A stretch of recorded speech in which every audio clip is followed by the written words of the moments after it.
السلام علیکم مون صاحب۔ وعلیکم السلام ورحمۃ اللہ وبرکاتہ۔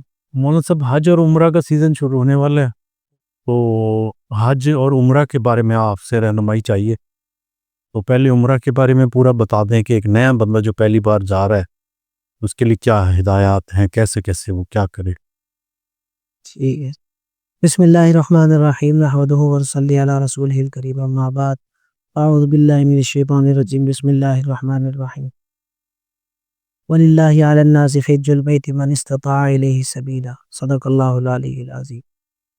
اللہ تبارک و تعالی خوش نصیب لوگوں کو اپنے ہاں بلاتے ہیں جس آدمی کے اوپر اللہ تبارک و تعالی رحمت کی نگاہ سے دیکھتے ہیں تو اس کو اپنے گھر آنے کی توفیق دیتے ہیں، اور جس پر 70 مرتبہ رحمت کی نگاہ ہوتی ہے تو اللہ تعالیٰ اس کو حرمین شریفین حاضری کا موقع عنایت فرماتے ہیں۔ یہ اللہ کا بہت بڑا انعام اور احسان ہوتا ہے۔ تو سب سے پہلی چیز جو اس میں جو بھی حج یا عمرے کا ارادہ رکھتا ہے اس کو اپنی نیت کو اخلاص کے مطابق کر لینا چاہیے۔ نیت کیا ہے، اخلاص کیا ہے؟ نیت یہ ہو کہ اللہ میں تیری محبت کے اندر تیرے گھر آنا چاہتا ہوں، اپنی محبت میرے دل میں، اپنے حبیب کی محبت میرے دل میں ڈال دے تاکہ اللہ کے احکامات اور نبی صلی اللہ علیہ وسلم کے طریقوں پر اسی محبت کی جذبے کے ساتھ عمل کرنا آسان ہو جائے۔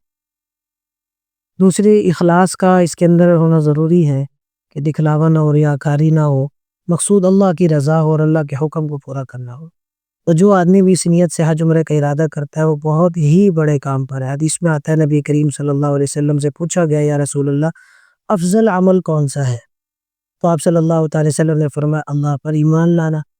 پھر پوچھا گیا کہ یا رسول اللہ اس کے بعد افضل عمل کون سا ہے؟ فرمایا اللہ کے راستے میں جہاد کرنا۔ پھر پوچھا گیا یا رسول اللہ اس کے بعد افضل عمل کون سا ہے؟ تو فرمایا کہ حج مبرور کرنا، یعنی اخلاص کے ساتھ کیا ہوا مقبول ترین حج، یہ سب سے افضل عمل ہے۔ اسی طرح ایک روایت کے اندر آتا ہے، حضرت ابو ہریرہ رضی اللہ تعالیٰ عنہ راوی ہیں، وہ فرماتے ہیں کہ رسول اللہ صلی اللہ علیہ وسلم نے فرمایا کہ جس نے حج کیا اور حج میں کوئی فحش اور بیہودہ کام نہیں کیا یا بیہودہ بات نہیں کی تو اور نہ ہی اللہ تعالیٰ کی نافرمانی کی تو وہ گناہوں سے پاک ہو کر اس طرح لوٹتا ہے جیسے ابھی پیدا ہوا ہو، آج ہی پیدا ہوا ہو۔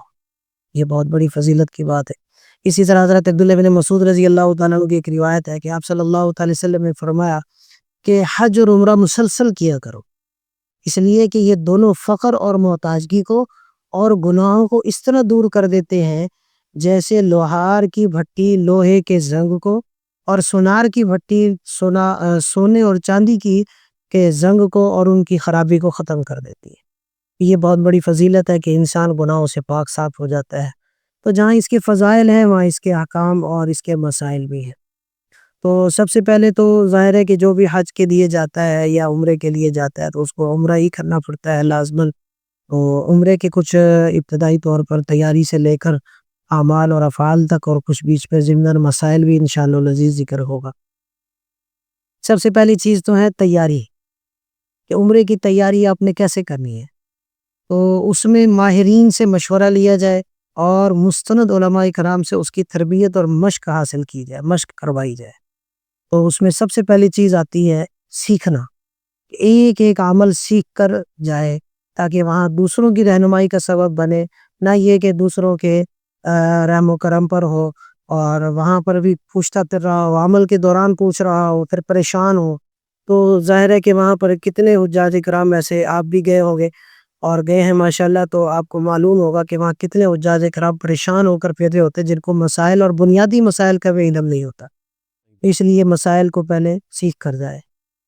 اور جو تیاری کرنی ہے ان تیاریوں میں سب سے پہلے تو ہے کہ کم سے کم پیدل چلنے کی مشق کی جائے۔ پیدل چلنے کی مشق اس لیے ضروری ہے کہ پیدل چلنے میں یہ ہوتا ہے کہ آدمی مشقتوں سے بچ جاتا ہے۔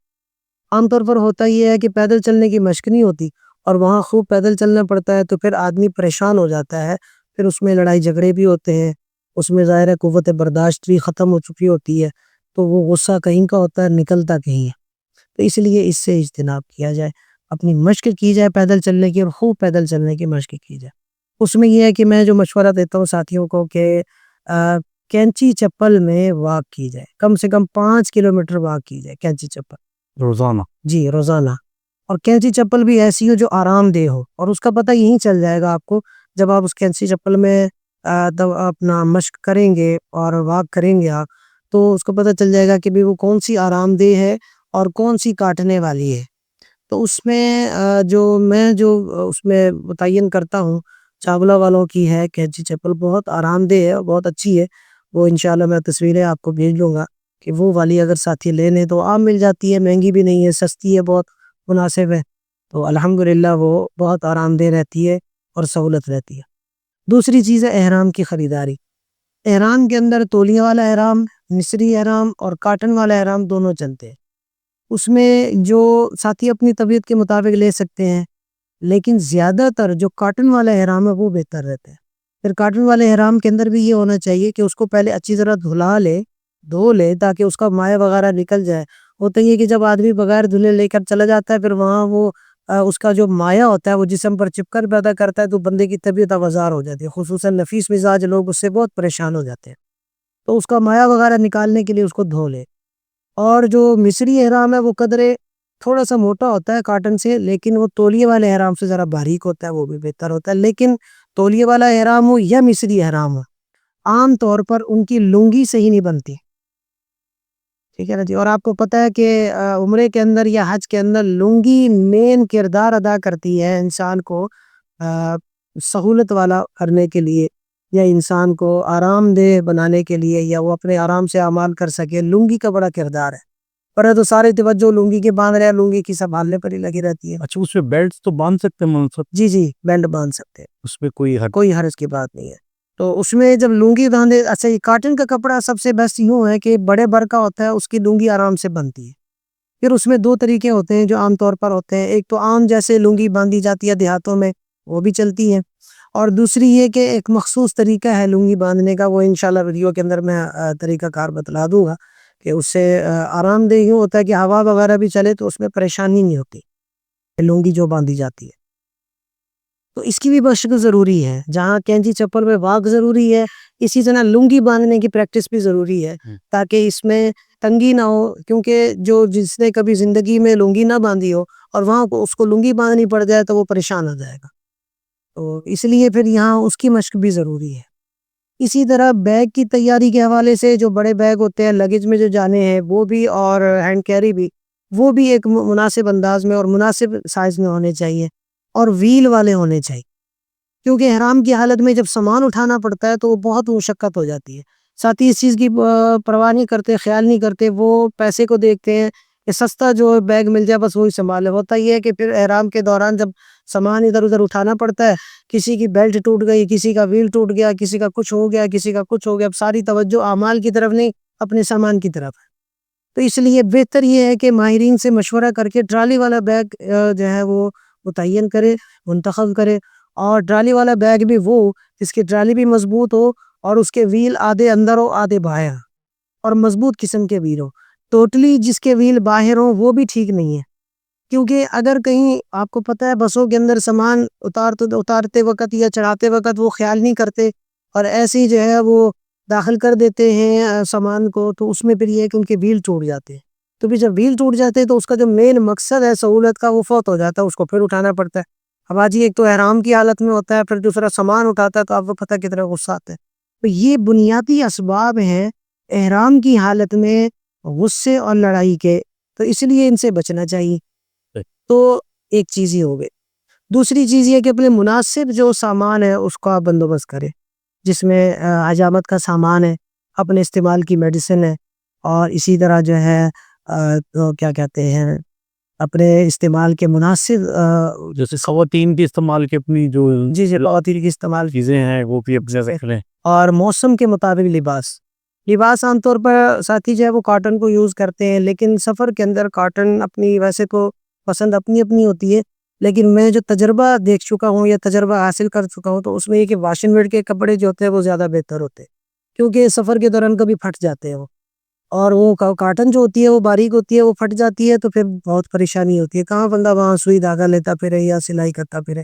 واشنگ میڈ ذرا مضبوط ہوتے ہیں کپڑا، تو اس لیے اس کے پھٹنے کے چانس نہیں ہوتے اور وہ چل جاتا ہے۔ دوسرا دھونے کے اندر مشقت نہیں ہوتی، اس کی وہاں کاٹن دھونے میں مشقت ہوتی ہے، تو وہ پھر بغیر استری کے بھی چل جاتے ہیں، تو وہاں پر کہاں بندہ اعمال کے اندر لگا ہوتا ہے پھر استری کی فکر کرے گا کاٹن میں، اور واشنگ میں اس چیز کی فکر نہیں ہوتی. تو یہ چیزیں یہ پاسپورٹ اور کرنسی، کیونکہ احرام کی دو چادریں ہوتی ہیں، اس کے لیے بھی خاص بیگ ہیں. جی اس کے لیے خاص بیگ ہے. جہاں سے عمرے کا سامان ملتا ہے یا حج کا سامان ملتا ہے وہاں ساری چیزیں پوری جو ہے نا وہ رہنمائی کے ساتھ وہ مہیا کرتے ہیں، جو آپ کو حفاظت سے اپنے ساتھ میں باندھ کے رکھ. جی. ایک ہوتا ہے اس میں ہینڈ کیری ہوتا ہے. اچھا ہینڈ کیری بھی میں آپ کو بتلا تو وہ بھی ویل والی ہو تو زیادہ بہتر ہے، کیونکہ اٹھانا تو بہرحال کے مشقت کے ساتھ ہے نا. جب گھسیٹنا ہوتا ہے تو اس میں مشقت نہیں ہوتی، تو آج ہی ریلیکس کرتا ہے. ایک ہوتا ہے شولڈر بیگ. شولڈر بیگ کے اندر ہوتا ہے اپنے قیمتی ڈاکومنٹس ہیں، پاسپورٹ ہے، ٹکٹس ہے یا اور دیگر چیزیں ہیں وہ اس میں ڈال سکتا ہے. اور ایک ہے بیلٹ، احرام بیلٹ، جو دو کام کرتی ہے. ایک تو لنگی کو سنبھالنے کا کام کرتی ہے اور دوسرا اپنے کرنسی کو سنبھالنے کا کام کرتی ہے، موبائل وغیرہ محفوظ رکھنے کا کام کرتی ہے، کیونکہ وہ جسم کے ساتھ چپکی ہوتی ہے تو پتہ ہوتا ہے کہ آدمی کو میری چیز کون سی کہاں رکھی ہے. تو اب بسا اوقات حرم کے اندر شولڈر بیگ بھی جانے نہیں دیتے تو اس میں ظاہر ہے کہ وہ پریشان ہو جاتا ہے. تو اس لیے وہ بیلٹ ہی کام آتی ہے جو لنگی کے ساتھ چپکی ہوتی ہے، اور یہ کوئی حرج کی بات نہیں ہے، شرعاً اس کی اجازت ہے. اچھا، ان جیسے بندے کے جوتے وغیرہ ہیں ان کو سنبھالنا، اس کے لیے بھی کچھ. جی بالکل. جوتے کے لیے ایک بیگ ہوتا ہے جو دو قسم کے بیگ آتے ہیں. ایک آتا ہے جو بالکل نارمل سا ہوتا ہے، جو ٹیشو کپڑے کا بنا ہوتا ہے، تقریباً وہ پھٹ جاتا ہے گیلا ہونے سے، وہ گودا ہو جاتا ہے اور وہ پھٹ جاتا ہے. وہ پیراشوٹ کا کوئی کپڑا ہو یا سادہ عام موٹے کپڑے کا اگر وہ تھیلا بنا ہوا ہو تو وہ بہتر ہوتا ہے، کیونکہ اس میں جو ہے جوتا رکھنا بھی آسان ہوتا ہے اور اس کو سنبھالنا بھی آسان ہوتا ہے. کم سے کم اس میں ایک آدھی جیب بھی ہونی چاہیے تاکہ اس کے اندر کوئی ہلکی پھلکی میڈیسن جیسے پیراڈول ہو گئی، ڈسپرین ہو گئی، یا اپنی پانی کی بوتل، پانی کی بوتل بھی اگر ہو جائے تو اسے حاجب میں. جی بالکل حج کے اندر بہت کام آنے والی ہے. تو اس طرح جو ہے یہ ضروری ہے.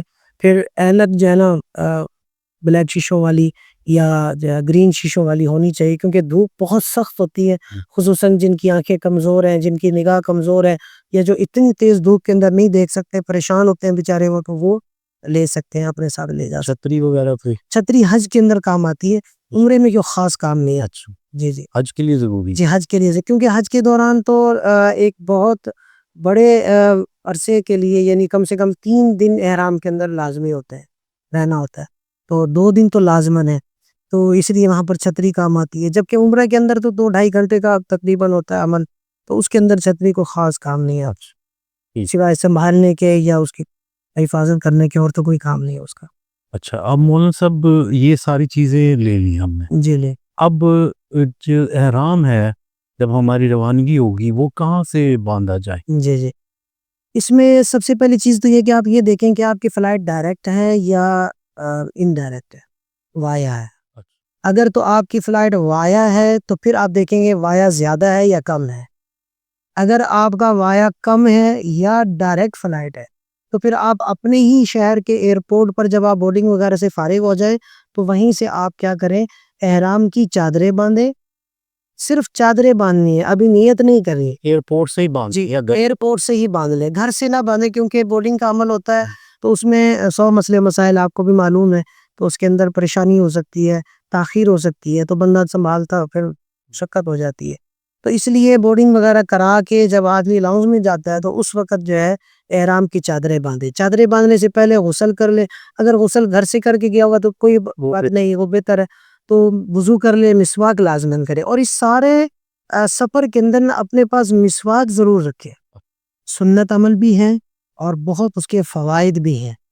مسواک کا بنڈل لینے یہیں سے اپنے ملک سے لے لے، بلکہ میں تو یہ کہا کرتا ہوں کوشش کرے اچھی خاصی مسواکیں لے جائے، مناسب سائز کی، مناسب اس کی لمبائی چوڑائی، لمبائی اور موٹائی، تاکہ وہاں پر تقسیم کرنے کے کام بھی آئے، تاکہ بہت سے نمازیوں کو آپ کے مسواک سے فائدہ ہو اور ان کی عبادت اور ثواب میں اضافہ ہو جائے.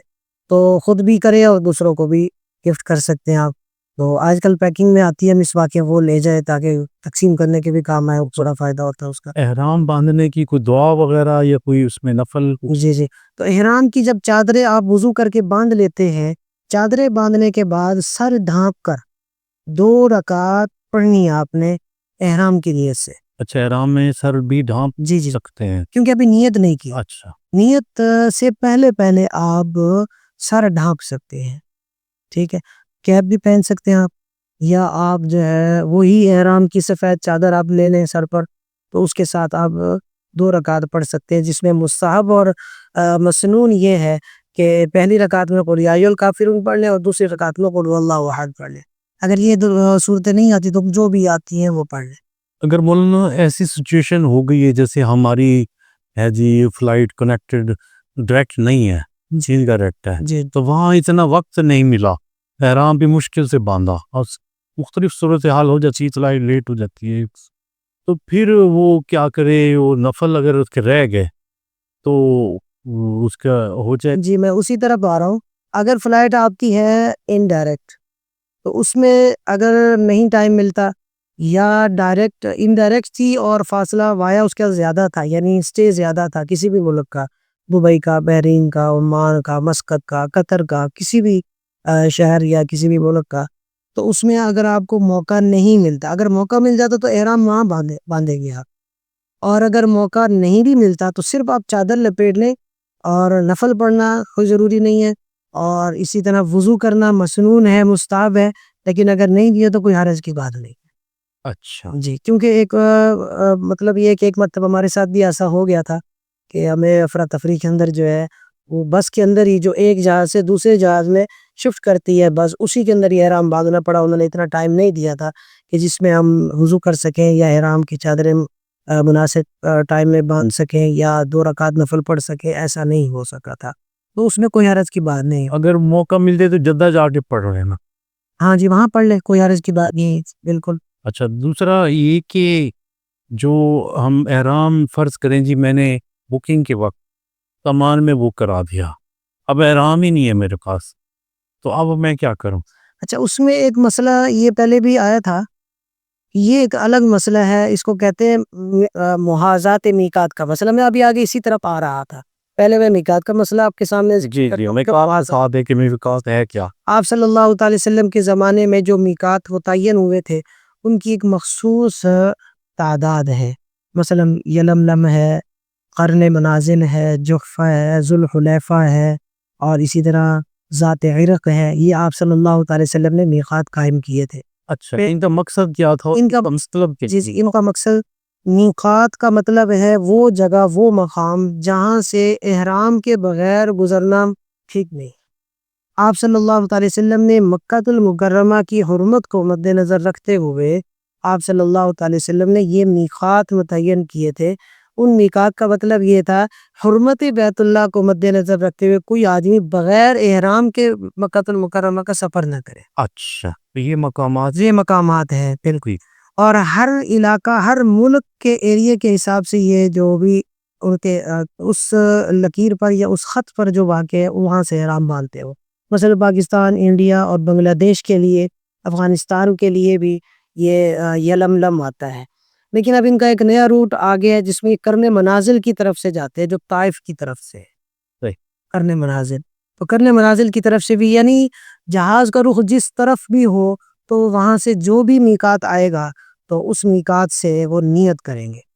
تو ابھی میں آگے اس کی طرف آ رہا ہوں، لیکن اس سے پہلے تھوڑی سی بات رہ گئی کہ ابھی دیکھیں کہ جب ہم نے احرام ایئرپورٹ سے ہی باندھنا تھا، باندھ لیا، وضو کر لیا، 2 رکعت نفل پڑھ لیا، اب ہم نے انتظار کرنے، احرام کی نیت نہیں کرنی ہے۔ ابھی ہم نے احرام کی نیت ہم نے کرنی ہے جب ہم جہاز میں اچھی طرح بیٹھ جائے اور جہاز جو ہے ٹیک آف کر لے اور اچھا خاصا وقت گزر جائے، کھانا وانا کھا لیں، تاکہ کھانے میں بسا اوقات الائچی آ جاتی ہے یا خوشبودار صابن سے ہاتھ دھونے پڑ جاتے ہیں، یا اور کوئی مسئلے مسائل ہو جاتے ہیں، یا کوئی اور خدا نہ خواستہ کوئی عذر لائق ہو سکتا ہے، تو اس میں احرام کی پابندی نہیں ہوتی۔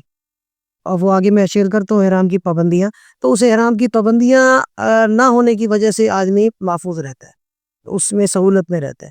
پھر جب آپ دیکھیں کہ جہاز کو تقریباً چلے ہوئے 2-2.5 گھنٹے 3 گھنٹے ہو چکے ہیں، ویسے تو جہاز کے اندر اعلان ہوتا ہے جب میقات آ جاتا ہے تو وہ کہتے ہیں کہ میقات آ گیا، اپنی نیت کر لیں، لیکن ہم اس سے بھی پہلے کر لیتے ہیں۔ جب ان تمام معاملات سے فارغ ہو جاتے ہیں، اس کا فائدہ یہ ہوتا ہے کہ جب ہم نیت کرتے ہیں تو ہم تلبیہ پڑھتے ہیں۔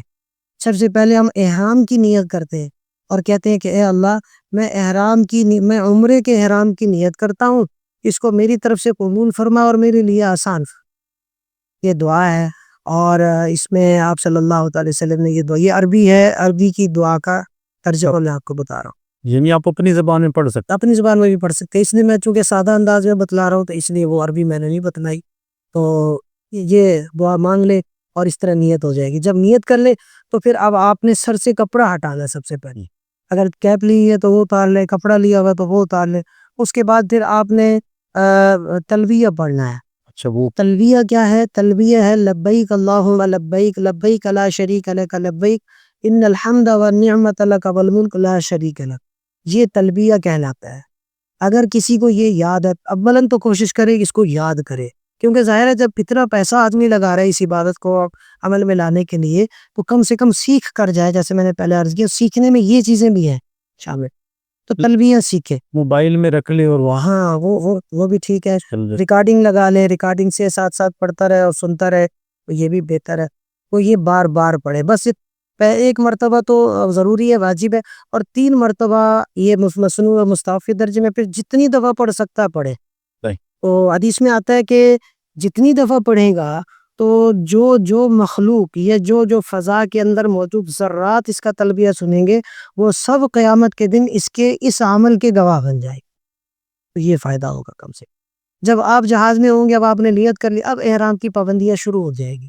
اب احرام کی پابندیاں کیا ہیں؟ وہ مختلف ہیں. مثلا خوشبو استعمال نہیں کر سکتا. اچھا, اس ضمن میں یہ عرض کر دوں, جب کہ ابھی نیت نہیں کی تھی آپ نے احرام کی, صرف چادریں پہنی تھی. نیت تو آپ نے جہاز میں کی ہے نا. اس سے پہلے جب آپ ابھی ایئرپورٹ پر لاؤنج کے اندر موجود تھے, ویٹنگ لاؤنج میں موجود تھے, اور آپ نے دوگانہ بھی ادا کیا, احرام کی 2 چادریں باندھ لی, ابھی نیت نہیں, اس وقت خوشبو لگا سکتا ہے. جی, خوشبو لگا سکتا ہے بے شک. اچھا, لیکن وہ خوشبو میں ایک احتیاط یہ کرے کہ اس کا رنگ باقی نہ رہے, احتیاطت. اگر رنگ باقی بھی رہے تو کوئی حرج کی بات نہیں, لیکن بہتر یہ ہے احتیاطاً داغ والی نہ, داغ والی نہ. ٹھیک ہے, اس میں پرفیوم بھی لگا سکتا ہے, باڈی سپرے بھی لگا سکتا ہے, کوئی حرج کی بات. لیکن وہ احرام کی نیت سے پہلے جی احرام کی نیت سے پہلے. جب احرام کی نیت کر لی, اب اس کے بعد جو ہے وہ احرام کی نیت کرنے کے بعد خوشبو والی چیز استعمال نہیں کر سکتا.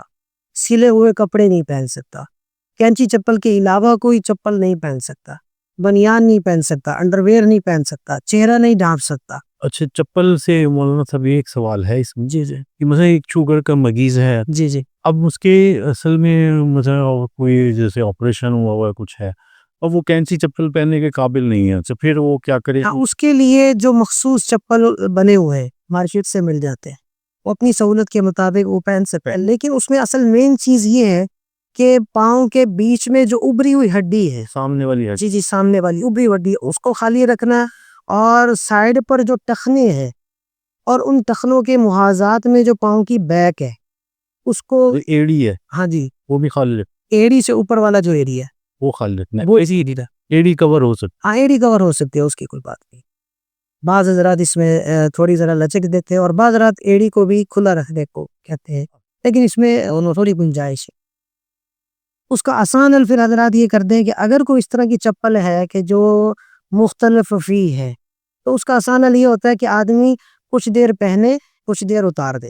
اب مثلا جہاز میں آپ کو پتا ہے کہ چلنے پھرنا نہیں ہوتا, تو آپ اتار کر بیٹھ جائے. اب جب لینڈ ہو جائے گا جہاز, اور آپ نے جدہ ایئرپورٹ پر اترنا, پھر آگے بورڈنگ کے مراحل اور دیگر مراحل ہیں, تو وہاں پہن لے, اور اس کے بعد جب بس میں بیٹھے پھر اتار دیں. پھر اس کے بعد جب مکہ پہنچ جائے پھر پہن لے, اور ہوٹل میں جا کے پھر اتار دے. پھر اس کے بعد جب آپ نے چلنا ہے تو پھر پہن لے, جب مکہ المکرمہ میں مسجد حرام میں داخل ہوگا پھر اتار دے. تو اس سے کم وہ اس رینج سے نکل جائے گا, یہ جو مکروہ رینج بھی ہے نا, اس سے نکل جائے گا. تو اسی طرح جو ہے سر پر کپڑا نہیں لے سکتا, ٹھیک ہے جی. اور اسی طرح جسم پر خوشبو نہیں لگا سکتا, تیل نہیں لگا سکتا, خوشبودار صابن استعمال نہیں کر سکتا, ناخن نہیں کاٹ سکتا. اگر ساتھ بیوی ہے تو بوس و کنار نہیں کر سکتا, شہوت سے اس کو چھو نہیں سکتا, یا شہوت بھری باتیں نہیں کر سکتا, اس کا ہاتھ نہیں چھو سکتا شہوت کے ساتھ. میں اسی سلسلے میں ایک اور مسئلہ بھی ذکر کر دوں کہ احرام کی حالت میں بسا اوقات میاں بیوی ایک ہی سیٹ پہ بیٹھے ہوتے ہیں اور گپ شپ لگا رہے ہوتے ہیں, اور گھریلو گپ شپ اور اسی طرح خفیہ گپ شپ جو میاں بیوی کے درمیان ہی ہوتی ہے وہ بھی کر رہے ہوتے ہیں. اس سے اجتناب کرنا چاہیے. محرم جو ہوتا ہے حالت احرام کے اندر ان چیزوں سے بچے, اس کے لیے ضروری ہے. اور اسی طرح جو ہے خشکی کے جانور کا شکار نہیں کر سکتا, نہ شکار پر دلالت کر سکتا ہے, رہنمائی کر سکتا ہے, کچھ بھی نہیں کر. مچھر مکھی بیٹھ گئے, ہاں, یہ تو شکار کے زمرے میں نہیں نا, ہاں ان کو مار سکتا ہے. جی بال وال, جی بال نہیں ٹوٹنے چاہیے. خارش اس زور سے نہ کرے, کھجلی نہ کرے کہ جس سے بال ٹوٹنے کا خطرہ ہو, میل کچیل دور کرنا مکروہ ہے، لیکن اگر ضروری ہو، مثال کے طور پر بہت زیادہ خشکی ہو رہی ہے سر میں، تو زور سے کھجلی کرے اور پھر کہیں خشکی نکل آئے تو اس طرح نہ کرے. نہا سکتا ہے. نہا سکتا ہے لیکن ملے نہ، بدن ملے نہ، صحیح. اور اس میں خوشبودار صابن استعمال نہ کرے. بغیر خوشبو کے صابن اگر استعمال کرنا چاہتا ہے تو صرف ہاتھ دھونے کی حد تک، یا بسا اوقات ایک آدمی کی طبیعت میں نزاکت اور نفاست بہت ہے، بہت زیادہ نفاست ہے، تو وہ چہرہ بھی دھو سکتا ہے، لیکن بہتر یہ ہے کہ وہ بھی نہ دھوئے. ہاں، واش روم سے نکلنے کے بعد، چونکہ عام طور پر واش روم سے نکلنے کے بعد آدمی صابن استعمال کرتا ہی ہے، تو اس کے لیے بغیر خوشبو کے صابن ملتا ہے، بغیر خوشبو کے لیکوڈ ملتا ہے، جو محض ایک دل کی تسلی ہوتی ہے. میل کچیل اتارنا مقصود نہیں ہوتا، صرف ایک نظافت اور ایک دل کی تسلی ہوتی ہے کہ ہاں میرے ہاتھ صاف ہو گئے، پاک ہو گئے. ورنہ عام طور پر آدمی شاید ہی ناپاک محسوس کرتا ہے کہ جب تک صابن سے ہاتھ نہ دھو لے واش روم سے ہی ہوگا، واش روم یوز کرنے کے بعد. تو اس طرح یہ مکروہ کے اندر آتا ہے. غسل بدن سے میل کچیل دور کرنا یہ مکروہ کے زمرے میں آتا ہے. کپڑے یا تولیے سے منہ صاف کرنا یہ بھی مکروہ کے زمرے میں آتا ہے. بغیر خوشبو والے صابن سے ہاتھ یا بدن دھونا یہ بھی مکروہ کے زمرے میں آتا ہے. خوشبو سونگنا بغیر ارادے کے، یہ تو کوئی حرج کی بات نہیں ہے، لیکن ارادتاً خوشبو سونگنا یہ مکروہ کے زمرے میں آتا ہے. وہ آپ نے دیکھا ہوگا جب ہم حرم اترتے یا حرم میں جاتے یا جہاز ایئرپورٹ پر اترتے تو بخور دہک رہا ہوتا ہے، تو اس کی خوشبو عام طور پر آ ہی جاتی ہے، تو وہ غیر اختیاری ہے، اس میں کوئی حرج کی بات ہے. اسی طرح بالوں کو کاٹنا، مسا اوقات ایسا ہوتا ہے کہ آدمی بال بیٹھے بیٹھے توڑتا رہتا ہے، ایسا نہ کرے. اور کچھ چیزیں جائز ہیں، مثلا تازگی حاصل کرنے کے لیے آپ کو پتہ ہے کہ 18 گھنٹے کا سفر طے کرنے کے بعد آپ مکہ المکرمہ پہنچے.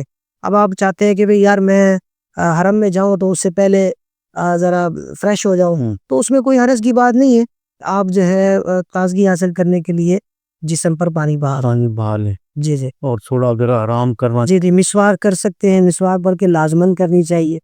اور اسی طرح جو ہے انگوٹھی پہن سکتے ہیں، گھڑی پہن سکتے ہیں، اور احرام کی بیلٹ پہن سکتے ہیں. اور خواتین تو ان کے لیے تو ظاہر ہے کہ صرف احرام یہ ہے کہ چہرے پر جو چہرے کی جو ٹکیا ہے نا، یہاں سے بال اگنے کی جگہ کہ تھوڑی یہ جو ٹکیا ہے اس پر کپڑا نہ لگے، بس یہ ہے اس کا.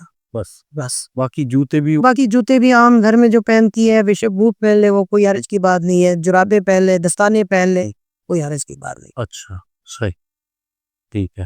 اچھا، اس میں یہ کہ اب آپ پہنچے ہیں. جی اب کچھ لوگ کہتے ہیں کہ فوراً آپ جو ہے نا جا کے تو عمرہ ادا کر لیں، اور کچھ کہتے ہیں کہ نہیں، آپ پوری طرح ریسٹ کر کے فریش ہو کے تازہ ہو کے تاکہ آپ پوری طرح توجہ عبادت کر سکیں. تو کیا افضل ہے؟ جی اس میں یہ ہے کہ جیسے آپ ایئرپورٹ پہنچتے ہیں تو آپ کو پتہ ہے تھکا دینے والے ہارمون ہے کہ آدمی تقریباً کوئی کئی گھنٹوں سے جاگ رہا ہوتا ہے. صحیح. تھکاوٹ ہوئی ہوتی ہے سامان وصول کرنے میں، مکہ المکرمہ پہنچنے تک بسوں میں سواری اور دیگر معاملات تھکا دینے والا عمل ہوتا ہے. تو اب جب آپ ہوٹل پہنچے ہیں تو اب اس میں اگر آپ آرام کی ضرورت محسوس کر رہے ہیں اور نیند کی ضرورت آپ کو محسوس ہو رہی ہے تو آپ بہتر ہے کہ نیند کر لیں، آرام چاہیے. بس اس میں ایک چیز کا خیال رکھیں کہ چہرے پر اور سر پر کپڑا نہ لگے، ٹھیک ہے، یہ آپ نے کرنا. اور آرام کرنے، خوب تسلی کے ساتھ آرام کر کے پھر اس کے بعد آپ بیت اللہ شریف جائیں. اگر مساوقت بہت ساتھی جلدی کرتے ہیں کہ وہ فوراً کہتے ہیں جلدی ہم اعمال کر لیں پھر اس کے بعد آرام کر لیں. دیکھیں دو چیزیں ہیں، ایک ہے جلدی آرام کر لیں، سکون سے اعمال کریں گے، ایک ہے یہ، اور ایک ہے کہ جلدی اعمال کر لیں، سکون سے آرام کریں گے. اب بتلائیے کون سی صورت بہتر؟ سر سے نہ اتارے. ہاں، سر سے نہ اتارے. یہ تو ایک عشق و مستی کا سفر ہے، اور اس کو پورے پوری محبت کے ساتھ، پوری عقیدت کے ساتھ اس عمل کو دہرایا جائے، نبھایا جائے تو زیادہ بہتر ہوتا ہے. اس میں دعاؤں کا خوب اہتمام ہوتا ہے اور خوب دعائیں کرتا جائے. تو اس میں یہ ہے کہ جیسے آپ ہوٹل پہنچے تو سب سے پہلے تو اپنا سامان حفاظت سے رکھنے. اس میں کرنسی آپ جو ہے وہ ڈیوائیڈ کر دیں، ایک جگہ نہ رکھیں. اپنے ڈاکومنٹ سنبھال لیں، پاسپورٹ سنبھال لیں، اور کم سے کم پاسپورٹ کی کاپی، ویزے کی کاپی یہ اپنے پاس رکھیں. اچھا، مطلب اس میں ایک سوال یہ بھی ہے کہ کرنسی کوئی گورنمنٹ کی کوئی لمٹ ہے کہ اتنی آپ کے پاس ایک حاجی کے پاس ہونی چاہیے، کہیں وہ ایئرپورٹ پہ پریشان نہ ہو کہ بس بہت زیادہ نہ ہو، وہ ایئرپورٹ پر لکھے کم از کم ہونی چاہیے، جیسے کم سے کم 2000 تو ہونے چاہیے. اچھا جی ٹھیک. اس سے زیادہ ہو، بہت زیادہ نہ ہو جو منی لانڈرنگ کے زمرے میں آ جائے، اور بہت زیادہ بھی نہ ہو اور بہت کم بھی ہو. 2000 ایک لمٹ ہے کہ اتنی ہونی چاہیے تقریباً یہ لاہور ہے. کیونکہ آج کل واقعات بھی ہو رہے ہیں کہ جس کے پاس نہیں ہوتی کرنسی یا کم ہوتی ہے تو واپس بھیج دیتے ہیں۔ صحیح۔ تو جب آپ ہوٹل میں آرام کر چکے ہوں گے، اب آپ پورے شوق کے ساتھ اہتمام کے ساتھ آپ بیت اللہ کا سفر کریں۔ اس دوران میں تلبیہ پڑھتے جائیں گے آپ، ٹھیک، تلبیہ پڑھتے جائیں۔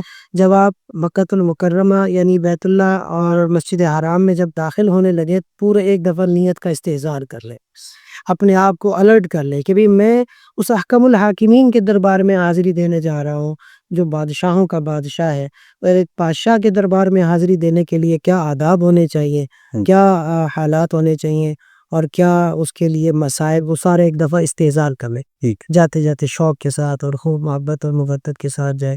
تو کوشش کرے اپنے آنے جانے کے راستے متعین کر لیں، اور جب جانے لگے تو اس میں ہوٹل کا کارڈ ضرور اپنے پرس میں رکھوائیں۔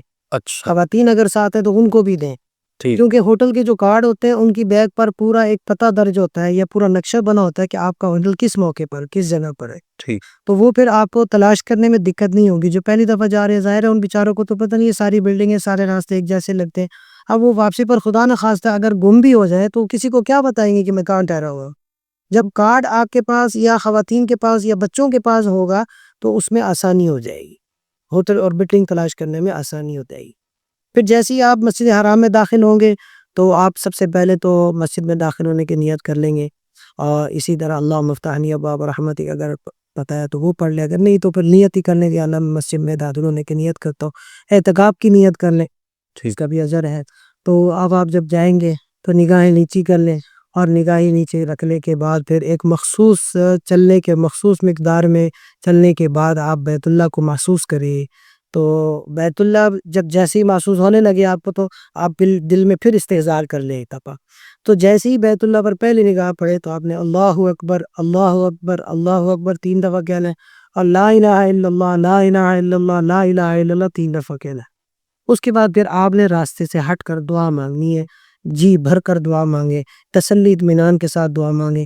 بس یہ ہے کہ راستے میں آنے جانے والوں کی مشقت کا ذریعہ نہ بنے، تکلیف کا ذریعہ نہ بنے، اور قوانین کی مخالفت کا ذریعہ نہ بنے۔ تو جو وہاں پر محافظ کھڑے ہوتے ہیں، کعبہ کے دربان کھڑے ہوتے ہیں، ان کے آپ جو ہے ان کو مشقت میں نہ ڈالیں، جیسے وہ کہے ویسے چلے، ان کے مطابق آپ چلے یا اعمال شروع کر دیں۔ اور آپ بیت اللہ کی طرف جیسے جیسے جاتے جائیں تو سب سے پہلے آپ نے یہ دیکھنا ہے کہ گرین لائٹ کہاں ہے۔ اچھا، بیت اللہ کے 4 کونے ہیں، انہی 4 کونوں میں سے کس کونے کی طرف آپ کو گرین لائٹ نظر آ رہی ہے، صحیح، اس کونے کے بالکل محاذات میں بالکل سامنے آپ دیکھیں گے، بلندی پر بھی اور ہر منزل پر تقریباً سبز لائٹ موجود ہے۔ صحیح، اچھا، اسی دوران آپ کے پاس ایک تسبیح ہونی چاہیے جو 7 دانوں والی ہو، جو رنگ کی شکل میں ہوتی ہے، انگلی میں آ جاتی ہے، اور اب یہاں پاکستان میں جس سے بھی آپ احرام خریدیں گے تو وہ آپ کو دے دے گا، وہ وہاں بہت کام آتی ہے۔ وہ آپ انگوٹھی کی طرح اس کو پہن لیں گے، 7 دانے اس کے اندر ہوتے ہیں، تو وہ آپ جو ہے اپنے اس ہمیانی کے اندر یا اس بیلٹ کے اندر رکھ لیں گے، یا اس بیلٹ کی جو زپ کے اوپر جو کڑا لگا ہوتا ہے اس کے اندر آپ اس کے رنگ کو پھنسا لیں گے، تاکہ وہ آپ کو اس موقع پر کام دے جائے اور یاد آ جائے آپ کو۔ اور اس کا یہ فائدہ ہوتا ہے کہ وہ طواف کے چکر یاد کرنے کے کام آتی ہے وہ تصویر۔ اس کے بعد جب گرین لائٹ آپ کے سامنے آ جائے گی تو یہ سمجھے کہ وہ حجر اسود ہے۔ اچھا، وہ حجر اسود کے سامنے لگی؟ جی جی بالکل حجر اسود کے سامنے۔ اچھا، اب آپ نے طواف کے لیے اپنے آپ کو ریڈی کرنا ہے، تیار کرنا ہے۔ ٹھیک، اب آپ نے سب سے پہلے تو نیت کرنی ہے۔ ٹھیک، نیت کیا کرنی ہے کہ اے اللہ، میں عمرے کے طواف کی نیت کرتا ہوں، اس کو میرے لیے آسان فرما اور میری طرف سے قبول فرما۔ ٹھیک، یہ آپ نے نیت کرنی ہے، ٹھیک ہے۔ اور اس میں نیت کرنے کے بعد آپ نے سب سے پہلا کام جو کرنا ہے وہ ہے اصطباع۔ اصطباع کا مطلب ہوتا ہے دایاں کندھا کپڑے سے خالی کرنا اور اس سے کپڑا نکال کر بائیں کندھے پر ڈال دینا، اچھا، اس کو کہتے ہیں اصطباع۔ اچھا، یہ سنت عمل ہے، ٹھیک، ٹھیک ہے۔ اگر کسی آدمی نے نہیں بھی کیا تو کوئی حرج کی بات نہیں۔ اور پورے عمرے کے سفر میں صرف طواف کے موقع پر اصطباع کرنا ہے، ٹھیک، ایئرپورٹس میں نہیں کرنا، گھر سے نکلتے وقت نہیں کرنا، صفا مروہ کی سعی میں نہیں کرنا، یا ہوٹل میں نہیں کرنا، کہیں نہیں کرنا، صرف طواف کے دوران اصطباع ہے۔ اچھا، یعنی دایاں کندھا خالی کر کے، کپڑے سے خالی کر کے بائیں کندھے پر چادر ڈال دینا، یہ ہے اصطباع۔ ٹھیک، ٹھیک ہو گیا۔ اس کے بعد ہم نے حجر اسود کے سامنے جانا ہے، اور حجر اسود کے سامنے جا کر جیسے وہ نماز میں قبلہ رخ ہو کر کرتے نا اللہ اکبر ایسے ہاتھ باندھتے، یہ ہم نے اللہ اکبر کر کے ہاتھوں کو چھوڑ کے پھر اس کے بعد ہم نے کرنا ہے بسم اللہ اللہ اکبر وللہ الحمد والصلاۃ والسلام علی رسول اللہ صلی اللہ علیہ وسلم، ایسے یہ کر کے اور یہ یعنی فلائنگ کس کر رہی ہیں آپ، یعنی ایسے یوں کر کے، اس کو کہتے ہیں استیلام، اچھا یہ بھی مسنون ہے ٹھیک، استیلام مسنون۔ اس میں ایک ہے افضل طریقہ اور ایک ہے رخصت اور اجازت۔ افضل طریقہ تو یہ ہے کہ حجر اسود کے ساتھ جا کر چوما جائے، اس کو بوسہ دیا جائے، اب وہ ناممکن ہے، ظاہر ہے کہ وہاں پر تو بڑے بڑے پہلوانوں کا کام ہے وہ تو، بلکہ بڑے بڑے پہلوان بھی وہاں رہ جاتے ہیں، تو افضل طریقہ تو یہ ہے۔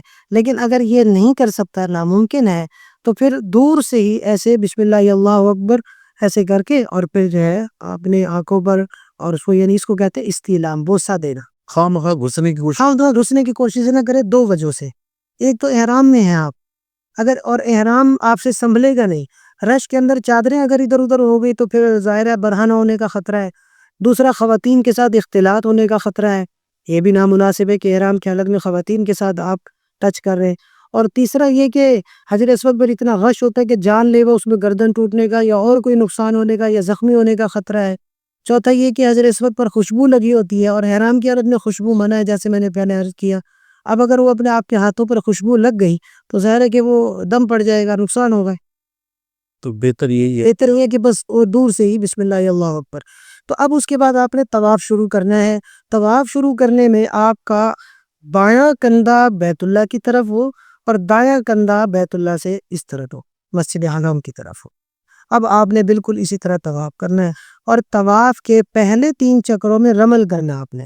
اچھا وہ کیا ہے؟ رمل کیا ہے؟ رمل کہتے ہیں اکڑ اکڑ کر چلنا۔ صحیح، اس کا پس منظر یہ ہے کہ آپ صلی اللہ تعالی علیہ وسلم جب مدینہ المنورہ سے عمرہ کرنے تشریف لائے تھے، آپ کے ساتھ صحابہ کرام تھے، تو کفار مکہ کو یہ پتہ چلا کہ یہ لوگ کمزور ہوئے ہیں، تو یہ بیت اللہ کے ارد گرد اکٹھے ہو گئے دیکھنے کے لیے کہ دیکھیں کیا ہوتا ہے، کیسے یہ کرتے عمل۔ تو جیسے ہی وہ طواف کر رہے تھے تو انہوں نے دیکھا کمزور اور لاغر ہے، تو انہوں نے مذاق اڑانا شروع کر دیا، تالیاں بجانے شروع کر دی، سیٹیاں مارنی شروع کر دی، اور یہ کہنے لگے کہ دیکھو مدینہ کے بخار نے ان کو توڑ کے رکھ دیا، کمزور کر دیا، یہ برداشت نہ کر پائے۔ آپ صلی اللہ علیہ وسلم کے کان میں جب یہ بات پڑی تو آپ نے فرمایا اکڑ کر چلو، رمل کرو۔ تو طواف کے پہلے 3 چکروں میں رمل کریں۔ ٹھیک، اچھا، یہ اس طواف کے اندر پہلے 3 چکروں میں رمل ہوگا جس کے بعد سعی ہوگی۔ صحیح، اب نفلی طواف کے بعد چونکہ سعی نہیں ہے، اس لیے اس میں رمل بھی نہیں ہے، صحیح، اور یہ رمل پہلے 3 چکروں میں ہے، اور ایک مناسب انداز کے اندر اکڑ کر چلنا ہوگا۔ بسا اوقات میں دیکھتا ہوں کہ بہت سے ساتھی طواف کے دوران دوڑ لگاتے ہیں، وہ دوڑنے نہیں ہے، وہ اکڑ کر چلنا ہے، اور ظاہر ہے آپ کو پتہ ہے اتنے رش کے اندر دوڑ بھی نہیں سکتے، وہ پھر انتہائی مشقت کے ساتھ ایڑیوں کے بل یا پنجوں کے بل چل رہے ہوتے ہیں، تو وہ تو ظاہر ہے تھکا دینے والا عمل ہے۔ تو دین میں کوئی ایسی مشقت نہیں متعین کی گئی کہ جس میں ایک آدمی کو بہت زیادہ مشقت ہو۔ یہ 3 چکر ایک اچھا خاصا فاصلہ ہے، وہ اگر پنجوں کے بل آپ چلیں گے تو نہیں چل پائیں گے، تھکاوٹ ہو جائے گی، پھر اگلے اعمال سے آپ رہ جائیں گے، تو اس لیے اس میں صرف کندھے اکڑنا ہے صحیح، بس۔ تو یہ رمل کا طریقہ ہے، پہلے 3 چکروں میں رمل کریں گے، اور باقی جو آخری 4 چکر ہیں ان میں آپ نارمل چال کے ساتھ چلیں گے۔ اچھا جی، اس دوران آپ نے بیت اللہ کو نہیں دیکھنا، ہاں اگر خود بخود نظر پڑ جائے یا کنکھیوں سے اگر بیت اللہ پر نظر پڑ جائے تو وہ معاف ہے، لیکن از خود رخ پھیر کر بیت اللہ کو دیکھنا یا سینہ کر کے بیت اللہ کو دیکھنا یہ ٹھیک نہیں ہے، یہ منع کیا گیا ہے۔ اچھا، جی، بس بایاں کندھا بیت اللہ کی طرف رکھ کے اور آپ نے گھومتے رہنا۔ آپ کو کسی چکر میں لگتا ہے میں بیت اللہ کے بالکل قریب آ گیا ہوں تو میں ہاتھ لگا لوں، یہ جا کے چوم لوں، ہاں جی، وہ مختار ہوں۔ جی جی، اس میں یہ بتا دوں کہ بیت اللہ کے 4 کونے ہیں، ان میں ایک کونا ہے حجر اسود والا، ٹھیک ہے، اور ایک کونا بالکل حجر اسود کے پچھلے والا جو کونا اس کو کہتا ہے رکن یمانی والا کونا۔ اب اس رکن یمانی کے لیے یہ ہوتا ہے کہ اصل مسنون عمل یہ ہے کہ آپ صلی اللہ تعالی وسلم کو صحابہ نے دیکھا کہ آپ وہاں سے جب گزرے تو آپ نے ایسے ہاتھ پھیرا تھا، رکن یمانی پر ہاتھ پھیرا تھا، ٹھیک ہے۔ حدیث میں آتا ہے کہ وہاں پر ایک فرشتہ کھڑا ہوتا ہے جو بھی وہاں سے گزرے گا اور جو ہاتھ پھیرے گا اس رکن یمانی پر، وہ اس کے ایمان کے اوپر گواہ بنے گا اور اس کے ایمان کو پکا کرنے کا ذریعہ بن جائے گا، یعنی شہادت دے گا اس کی۔ تو یہ عمل ہے. اگر وہاں موقع مل جائے تو وہ بھی بہتر ہے، لیکن آج تک اس کے قریب بھی نہ جائے کیونکہ وہاں بھی خوشبو لگی ہوتی ہے جس کی وجہ سے پھر پریشانی ہو سکتی ہے. اور ایک جو ہے وہ حجر اسود ہے، وہی وہ تو اس کا استلام ہمارے نبی صلی اللہ علیہ وسلم سے ثابت ہے. آپ نے چھڑی سے بھی استلام کیا، آپ نے اونٹنی مبارک پر بھی استلام کیا، اور آپ نے دور سے بھی استلام کیا، قریب سے بھی استلام کیا، ہر قسم کا استلام کیا. امت کی سہولت کے لیے آپ صلی اللہ علیہ وسلم نے دور سے استلام کیا تاکہ اگر کسی کو موقع نہیں مل رہا تو وہ اس کو غنیمت جانے اور دور سے استلام کرے. اچھا، یہ جو استلام ہے یہ ہر چکر میں ہوگا یا جی پہلے چکر میں؟ جی ٹوٹل 7 چکر ہیں، 8 استلام ہوں گے، ایک ابتدا میں ایک انتہا میں. ٹھیک ہے، ہر چکر کے ساتھ ابتدا میں ایک استلام، اور پھر جب چکر مکمل ہو جائیں گے پھر آخر میں ایک استلام. تو 7 چکر ہیں طواف کے اور 8 استلام جائیں گے. اور طواف کے دوران تیسرا کلمہ مشہور ہے کہ تیسرا کلمہ پڑھنا چاہیے، سبحان اللہ والحمد للہ ولا الہ الا اللہ واللہ اکبر ولا حول ولا قوۃ الا باللہ العلی العظیم. اس کے علاوہ اگر کوئی دعائیں یاد ہیں جو سنت سے ثابت ہے، آپ صلی اللہ تعالی وسلم سے منقول ہے، وہ دعائیں پڑھ لے.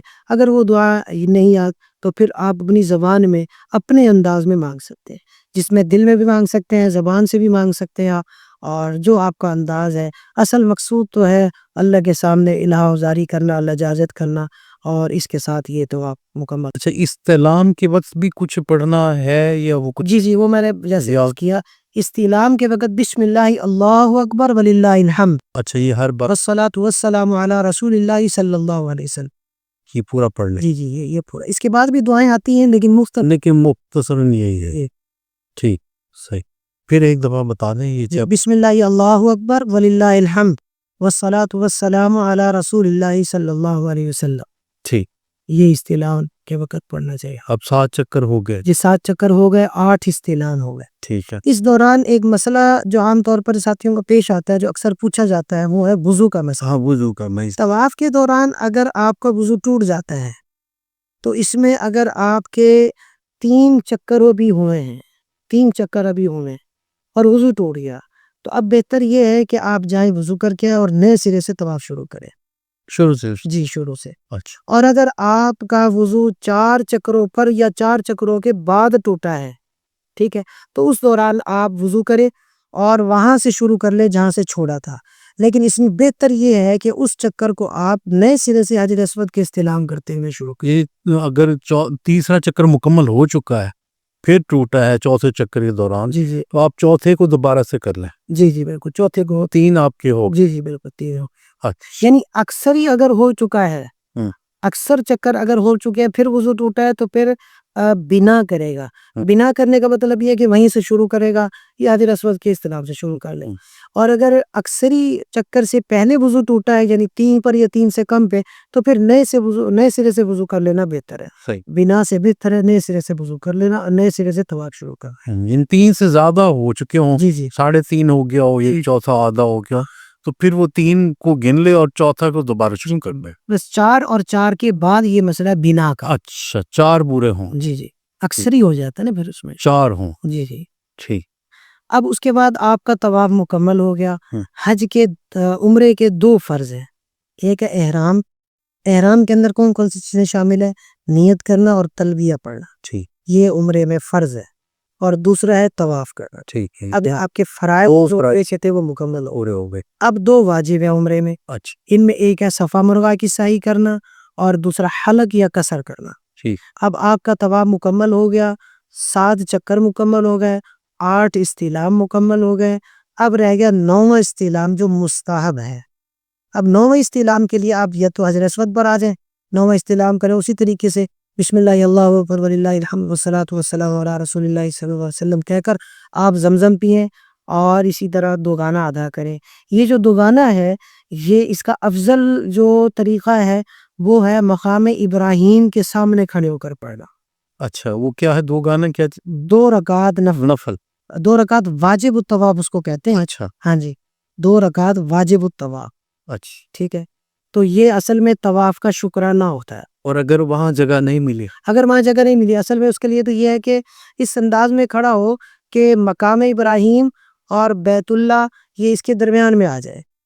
یہیں اس کھڑے ہونے والے کے درمیان میں مقام ابراہیم آتا ہے، صحیح، بیت اللہ اور کھڑے ہونے والے کے درمیان مقام ابراہیم. اس طرح اگر وہاں جگہ نہیں ملتی تو اس ایریے میں جو بھی جگہ آپ کو آسانی کے ساتھ ملے وہاں پر کھڑے ہو جائیں.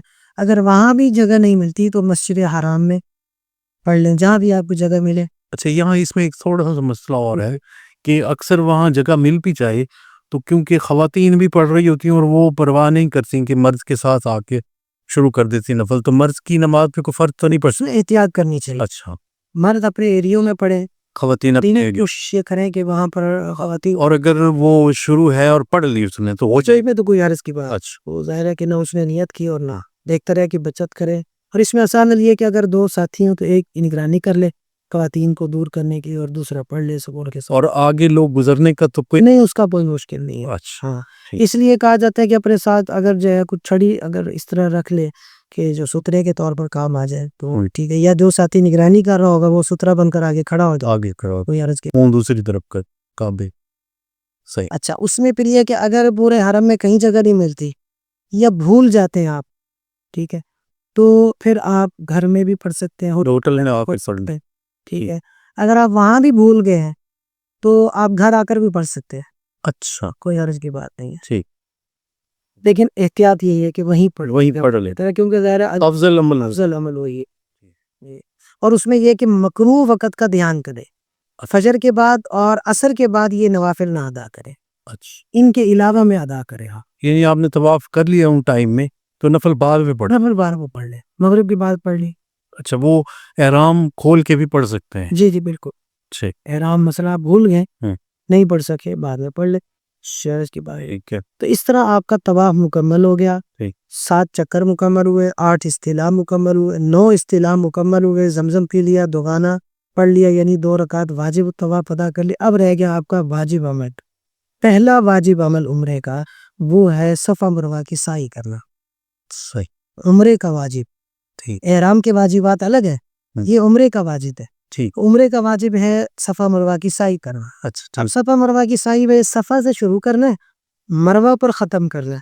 ٹھیک. تو 1 چکر صفا سے مروہ، 1 چکر مروہ سے صفا 2 چکر. اچھا یہ صفا کی نشانی ہے کہ کہاں پر ہے وہاں مقام؟ جی صفا کی نشانی ویسے مطاف سے جس جگہ طواف ہو رہا ہوتا ہے، مطاف سے جب آپ بیت اللہ کے دروازے کی جانب میں آپ دیکھیں گے تو وہاں بورڈ وغیرہ لگے ہوئے ہیں. اچھا تو راستے وہ متعین ہوتے ہیں اور وہ شرطیں بھی وہاں پر موجود ہوتے ہیں جو رہنمائی کر رہے ہوتے ہیں. خواتین میں بھی خواتین رہنمائی کر رہی ہوتی ہیں، مردوں میں بھی رہنمائی کرنے والے موجود ہوتے ہیں جو صحیح لے جائیں. یا تو آپ بورڈ دیکھ لیں کسی سے جی اسی سے رہنمائی لے لیں. وہاں پر بہت سے ساتھی رہنمائی کے لیے کھڑے ہوتے ہیں. آپ صفا پر پہنچ جائیں اور صفا پر جب آپ پہنچے تو بیت اللہ کی طرف رخ کر کے آپ نے دعا کرنی ہے. اچھا اور وہاں نیت کرنی ہے کہ اے اللہ میں صفا مروہ کی سعی کی نیت کرتا ہوں، میرے لیے آسان فرما اور میری طرف سے قبول فرما. اچھا یہ نیت کر لیں. ٹھیک ہے. اور نیت کرنے کے بعد پھر آپ دعا مانگے. خوب دعا مانگنی چاہیے کیونکہ ہر عمل کے شروع کرتے وقت اور اختتام کے موقع پر دعائیں قبول ہوتی ہیں اور یہ موقع ہیں دعا کے. ٹھیک. پھر اس کے بعد آپ نے صفا مروہ شروع کرنا ہے. صفا سے مروہ 1 چکر اور مروہ سے صفا 2 چکر. درمیان میں ایک جگہ آتی ہے جہاں پر سبز لائٹیں لگی ہوئی ہیں، اس کو کہتے ہیں میلاد اخضرین. میلان اخضرین یہ وہ جگہ جہاں پر وہ جو حضرت علیہ السلام جو ہے وہ دوڑی تھی اور وہ نشیبی جگہ تھی. اچھا جی اونچائی پر نہیں تھی، نشیبی جگہ تھی، تو وہاں سے انہوں نے دوڑ لگائی. تھوڑا سا دوڑ کے تو یہ سنت عورت کی ہے لیکن عورت نے نہیں کرنا، مرد نے کرنا ہے. وہاں پر تھوڑی سی ذرا عام چال سے ذرا تیز چال رکھنی ہے، بہت زیادہ دوڑ بھی نہیں لگانی. ساتھ ہی اس میں تھوڑی احتیاط نہیں کرتے، وہ کہتے ہیں کہ دوڑ لگاؤ تو وہ دوڑ لگا رہے ہوتے ہیں، دوسروں کو ٹکرا رہے ہوتے ہیں، تکلیف دے رہے ہوتے ہیں، کسی کے پاؤں پر ٹکر مار، کسی کو ویسے ٹکر مار، تو یہ نقصان دے. یہ ایسا نہیں کرنا چاہیے. عام نارمل چال سے تھوڑی تیز چال کے ساتھ چل رہا ہے میلان اخضرین پر. تو میلان اخضرین پر دونوں جانبوں پہ جاتے ہوئے بھی اور آتے ہوئے بھی، کیونکہ یہ ون وے ہے، جانے کا راستہ اور ہے آنے کا راستہ اور ہے، تو یہ بھی نشانی ہے. تو اس میں یہ ہے کہ صفا سے مروہ تک جائیں گے وہاں بھی میلان اخضرین آئے گا، مروہ سے صفا تک آئیں گے وہاں پر بھی میلان اخضرین، وہ سبز لائٹوں والا ایریا آئے گا. تو وہاں اپنے عام چال سے نارمل چال سے ذرا تیز چال چلنی ہے. اور اس دوران آپ نے چوتھا کلمہ پڑھنا ہے. اگر چوتھا کلمہ آتا ٹھیک ہے، نہیں آتا تو پھر جو بھی دعائیں مانگیں آپ کو. تیسرا کلمہ پڑھ لیں یا